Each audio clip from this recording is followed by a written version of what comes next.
experience of watching at home, I think, you know, you're watching in a room, the lights are on, other shit's going on, the kids are running around, the dogs are running around, whatever it is. You know what I mean? It's just a very different level of attention that you're willing to, or that you're able to give to it.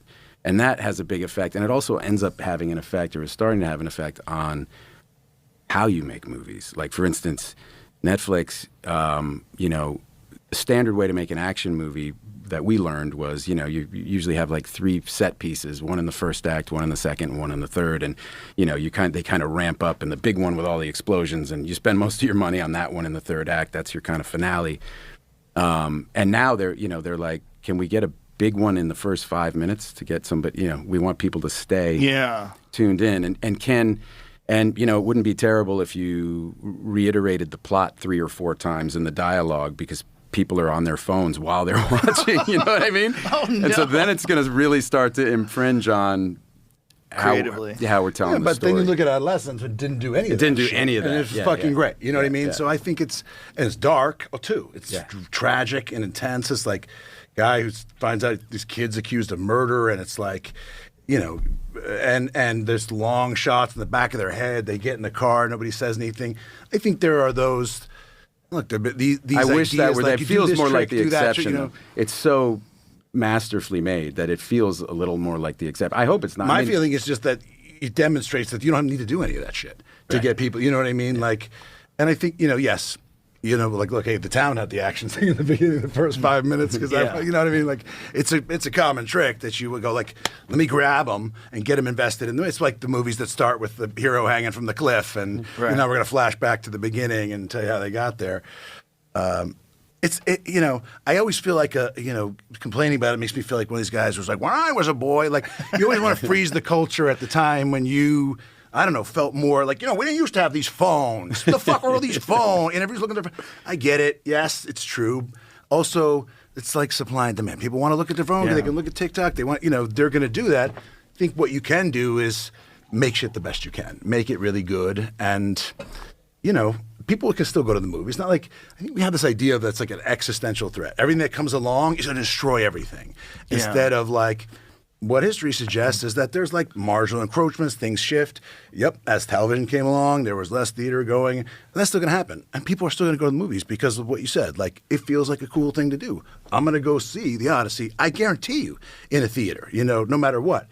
Fewer of them, and you could argue that's because I have more choice or whatever it is. It's hard to fight supply and demand. That's the trick, right? If people want to watch a bunch of stuff at home because they invested in TVs and cost us money, they will. So, okay. But the upside of that is, like, I can try to do something, hopefully that's like, that actually doesn't need to, you know, have the most urgency to get you to come to the theater with your family. That's a little more experimental or risk-taking or whatever in that way. Well, you got to adapt. I mean, there's no way you're going to change people's viewing habits now. No. I mean, what percentage of Netflix is actually watched on phones? It's got to be pretty high, which is insane. Yeah. Even watching on a laptop, for me, is kind of like... Kind of sucks, you know? It sucks. Yeah, that's a joke that I like to make with every director I work with. Like, when they're really puzzling over a shot or really grinding out something, I go, you know, it's not going to look as good on the phone. When just everyone gets angry. It takes the wind out of their fucking sails, you know? No, that's going to look great this fucking big. But keep fucking around and lighting that. We'll also, you know. It is weird, though, the concern for the algorithm, like making sure that people watch. Like, look, we've got data that shows within the first 5 minutes, when this happens, they tune out. So it's not like my buddy Tony Hinchcliffe, you know, he's got Kill Tony, and now it's on Netflix, and so they're giving him notes now, and they can give him, like, but they're not telling him what to do, but they're saying, like, this is when people are tuning out. And so let's, you know, just so you have that data, now decide how you want to edit things. It's like, slippery slope. It moved towards more IP, and because it was hard to get people to come to the movies. Everyone got scared and thought, well, it has to be a sequel or a superhero movie. And so an interesting little movie, kind of in the 90s when we kind of came onto the scene. You know, there were a lot of really good independent movies that were being made. There was, you know, it was a really great time to be making movies. People were making daring movies, and then everyone just got way more conservative because it's huge. Like, the business is so different theatrically and streaming, because to put out a movie theatrically, you have to put so much more money behind it. to publicize. Like you're trying to get You're everybody basically spending about what the budget was to make it to advertise it. Because and you get got 50% of the theatrical. Yeah, because you split it with the movie house, right? The exhibitor. So $25 million movie to break even, you got to make $100 million. And you got to get everybody to not only know about the movie, but to show up like that Friday night, like that specific time, for that specific movie, and to cut through all the noise that people are contending with, and so then it just becomes about risk, and nobody wants to take the risk, so they don't want to make something new because it's such an investment, and we're going to lose our fucking money. And the streamers have stepped into that, and no, you didn't have to necessarily have a star. You could try something more interesting, or it didn't have to be a superhero movie, whatever it was.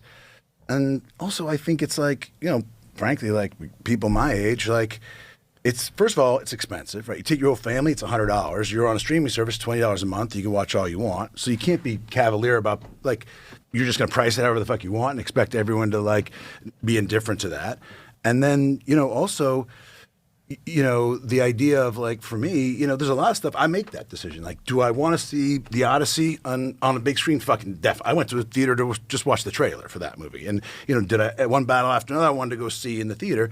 But there's movies of people that I really like and respect where, and I got a good system and shit, but I'm like, look, I'll watch it and I might get tired, or I want to pause it and take a piss, or the kids, whatever it is. That's conducive to my lifestyle, and so and most people's I even lifestyle. see few. I think most people are, But there